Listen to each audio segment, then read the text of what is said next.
Thanks for attending this webinar. My name is Oliver Chavez and I'll be introducing your webinar today.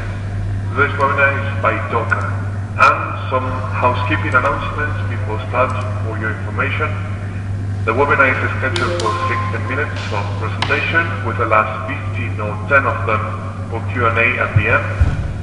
And the webinar will provide an introduction on how getting started deploying Docker apps in Microsoft Azure Cloud. Regarding the Q&A, you can type your questions during the webinar through the Q&A button on your screen, and you can also maximize your window in case too small. Lastly, a reminder on the URL of the website where you can find all your upcoming OSS and Azure webinars and access on demand on previous webinars. So with the housekeeping done, let me introduce our guest speaker today, Alex Ranholm, which is a solution architect at Docker. That being said, it's an absolute pleasure and a privilege to have him presenting the webinar. So without further ado, thank you again for your participation, and let me give the floor to our speaker today, Alex, all yours. Thank you, Oliver. Good morning, everyone. This is our first webinar about Docker on Microsoft Azure. So today I'm going to do something very introductory. I'm going to assume that you have some knowledge of Docker, at least even only theoretical, and that you know what Microsoft Azure is. But I'm not expecting much more than that, so you don't have to be already an expert on Docker. That's what I'm going to cover today.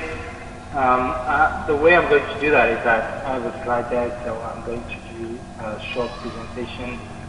I know this is the boring part, so I'll keep it short and then move to the demo.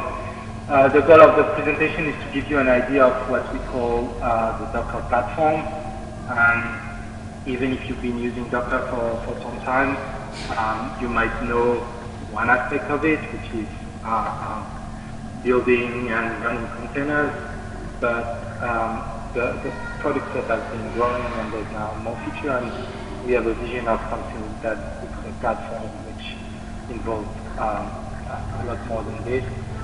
And I'll switch to the demo then, and the demo will be about getting started with Docker Azure. So covering some of the specifics of Azure, and also how it is supported and what you're going to get in the near future in terms of functionality on Azure to quickly start your Docker environment. That said, during the course of the demo or even during the presentation, you can post questions in a dedicated window.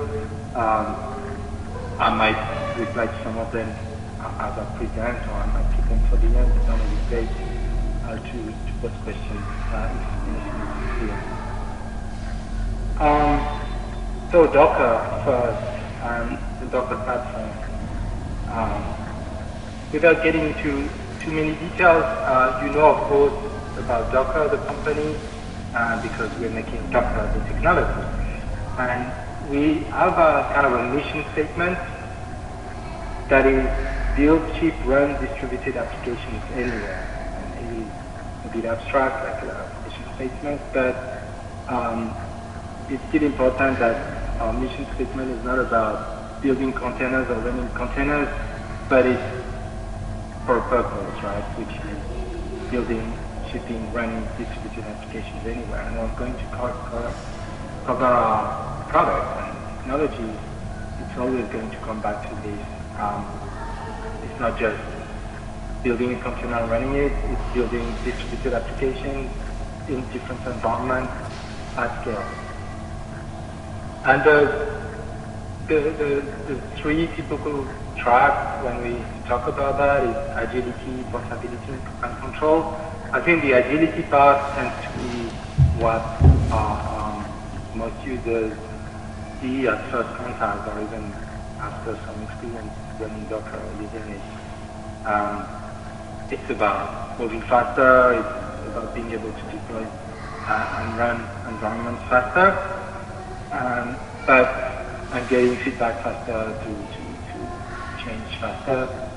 But the portability aspect, which you might or might not currently use, is also a big focus for us, and we want those applications to be able to run anywhere.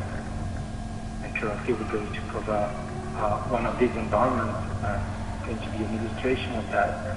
But the idea is that the same application is not rebuilding for different environments. It's about having the same application being deployable from the laptop to large public cloud environment.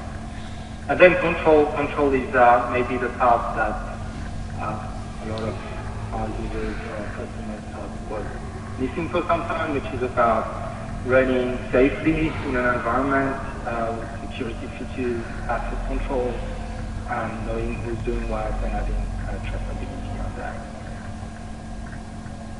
So we call the whole platform Container as a Service, or an implementation of Container as a Service, and we'll see we'll have this more. And again, it's the same idea, building, shipping, and running these applications that are built out of containers, that are also including network and storage. And it's about providing a platform that is common to developers and IT operations. And you'll see that the way we structure our product follow this pattern. What we see as the key requirements for Container as a Service that might make it something different from other type of platforms is that, well, we need to address needs of developers and IT. Also, it's not a development platform, right, that will produce apps which then deployed on another platform. And it's not just a target platform that would run things that are developed in other type of environment. So it has to be an end-to-end container-based platform from local development to test and integration and deployment and production. And so it supports all stages of the life cycle, from development to production. It's also important for us that it supports any language, any framework. So basically the container is an abstraction. You can decide to run it. It's not the platform that is providing you a pre-selected choice of languages or frameworks. There is a choice that is made by your team. And any operating system, this is something that is only partial at the moment, as far as technology starts running it. But we're getting there, and including we're working with Microsoft to make sure that there's full support on Windows. Any infrastructure means, as I said earlier, from laptop to the cloud, including private cloud, virtualization, physical servers, and really you should be able to deploy the same application in all these types of environments. And of course, keeping it based on open APIs and pluggable architecture. Open APIs is also an ongoing effort to standardize. And pluggable architecture meaning that we provide all the functionality, but we can swap out components based on vendor choice or any other decision we would make not to use it to the company. That's what we call batteries included, but swappable. And broader ecosystem support, of course, is able to be available everywhere and work with colleagues in the ecosystem.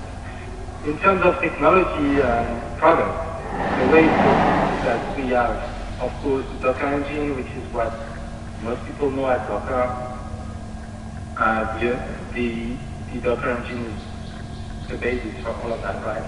To run everywhere any of our product is running, because any additional product would be based on container itself.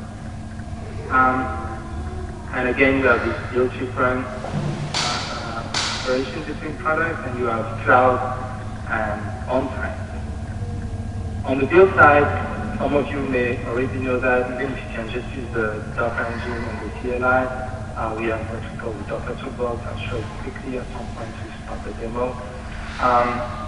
And then ship is for us mostly about deploying and distributing images. That means a lot more than that. Of course, you need access control. You need to be able to check where this image is coming from. We have two products for that. The cloud product is Docker Hub, and the on-prem product is Docker Trusted Registry. And running is about the operational platform. You have heard about clip1, which is the cloud-based product for this. And you hear about it. New version that is launching under the name of Docker Cloud.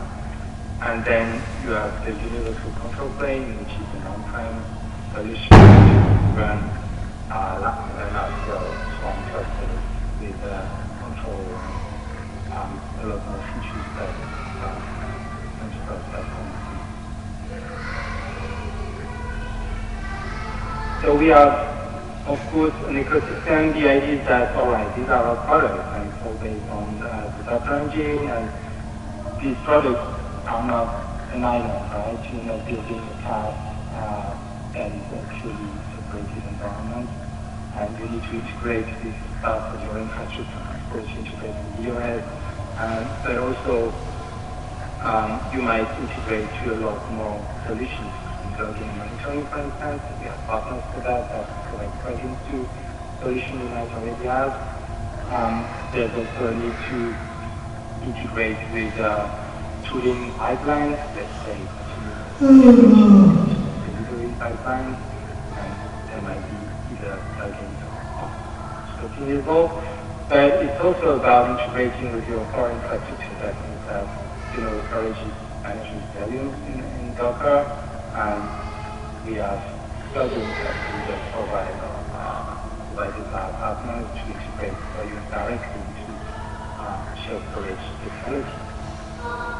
And it's the same for networking, where we provide a solution out of the box to do network networking, but there's also the option with plugins to integrate with, let's say, APM solutions that you might have.